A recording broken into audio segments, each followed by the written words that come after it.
आज फिर मैं एक भगवान की कथा लेकर आई हूँ। आप सबको कैसा लगेगा आप सब ज़रूर मुझे कमेंट में बताइएगा। राधे राधे। एक बार भगवान की कथा एक पंडित जी कहीं कह रहे थे। तो भगवान की कथा में पंडित जी बोल रहे थे कि माता सीता को जब रावण चुरा कर ले गया तो अशोक वाटिका में रखा, और हनुमान जी सीता माता का खोज करते करते जब अशोक लंकापुरी में पहुँचे और जब अशोक वाटिका में गए तो देखे कि वहाँ का फूल श्वेत वर्ण का है। हनुमान जी इस कथा को सुन रहे थे।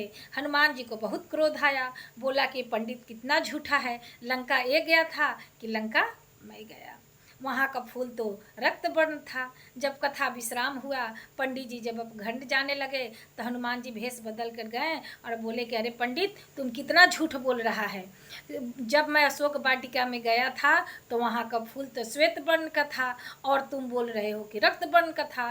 तो पंडित जी बोले कि नहीं, फूल तो श्वेत वर्ण का था।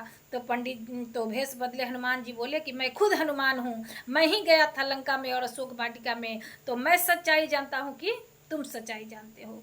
तब पंडित जी और हनुमान जी बोले कि चलो इस बात को तो सीता माता ही बताएगी कि क्या सच है क्या झूठ है। और पंडित जी हनुमान जी दोनों सीता माता के पास गए और हाथ जोड़कर बोले पंडित जी कि माता आप ही, हनुमान जी बोले कि माता बताओ कि अशोक वाटिका में फूल रक्त वर्ण का था कि श्वेत वर्ण का था। सीता मैया बोली कि हे हनुमान, न तुम गलत हो न ये पंडित गलत है।